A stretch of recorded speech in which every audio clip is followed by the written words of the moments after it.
நம் ஆண்டவர் இயேசு கிறிஸ்துவின் நாமத்தினால் மகிழ்ச்சியும் சமாதானமும் நம் அனைவரோடும் இருப்பதாக. எசாயா 53 1-8 முடிய. நாங்கள் அறிவித்ததை நம்பியவர் யார்? ஆண்டவரின் ஆற்றல் யாருக்கு வெளிப்படுத்தப்பட்டது?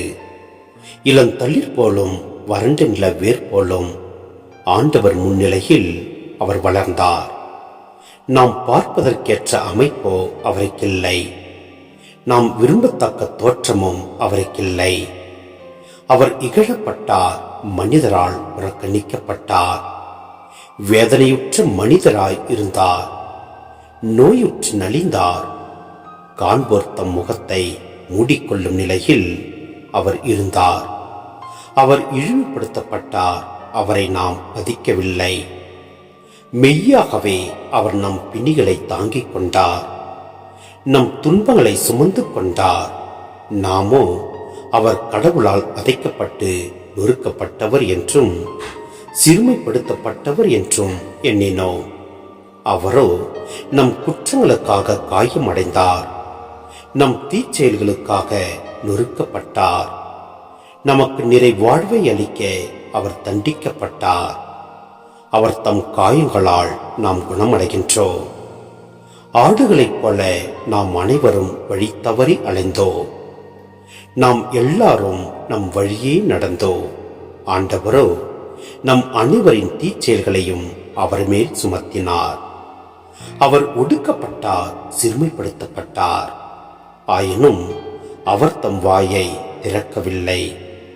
அடிப்பதற்கு இழுத்துச் செல்லப்பட்ட ஆட்டுக்குட்டி போலும், ரோமம் கத்திரிப்போர் முன்னிலையில் கத்தாத செம்மறி போலும் அவர் தம் வாயை திறவாதிருந்தார்.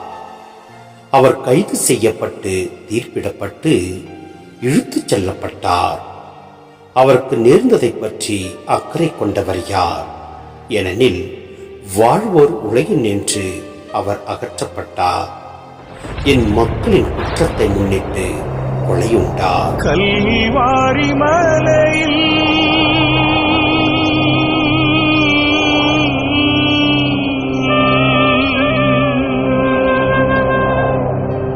சிந்திய ரத்தத்தால்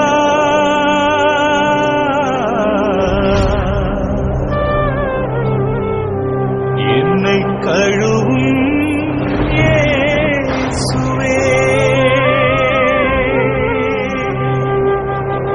ஒரு துளி ரத்தத்தால்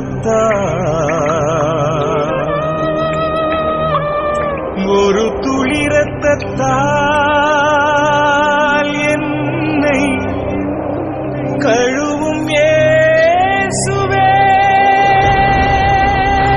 சிந்தனை: ஆண்டவருடைய விருப்பத்தை நிறைவேற்றுவதற்கு தம்மை முழுமையாக கையளிக்கிறார் இயேசு.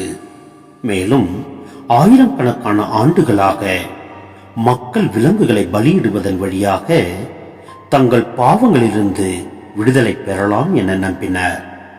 விலங்குகளை பலியிட்டும் வந்தனர். ஆனாலும் பாவ செயல்கள் குறையவில்லை.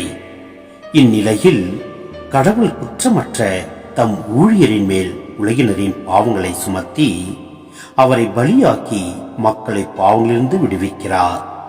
இயேசுவில்தான் இச்செயல் முழுமை பெறுவதை நாம் பார்க்க முடிகிறது. இயேசு மட்டும்தான் தம் உயிரை குற்றநீக்க பலியாக தந்தார். பலரின் பாவத்தை சுமந்தார் என்ற வார்த்தைகள் இயேசுவுக்கு மட்டும்தான் பொருந்தும். இது எனது உடன்படிக்கையின் ரத்தம், பலருக்காக சிந்தப்படும் ரத்தம்.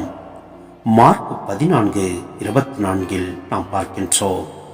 இயேசுவின் வார்த்தைகளில் இது முழுமையாக நிறைவேறுவதை நாம் பார்க்கிறோம். நற்செய்தி நூல்களில் இயேசுவின் பாடுகளையும் இறப்பையும் பற்றி வாசிக்கும் போது அவரில் துன்புறும் ஆண்டவரின் ஊழியரை பார்க்க முடிகிறது. நற்செய்தியாளர்களும் திருத்துதர்களும் இயேசுவின் பாடுகளிலும் இறப்பிலும் துன்புறும் ஊழியரை காண்கிறார்கள். எனவே நமக்கு எப்படிப்பட்ட துன்பங்கள் நேர்ந்தாலும் அவற்றை கொண்டு நாம் சோர்ந்து போகாமல் ஆண்டவரில் நிலைத்து நிற்போம். எல்லாம் வல்ல இறைவன் நம்மை நிறைவாய் ஆசீர்வதிப்பார். ஆமேன்.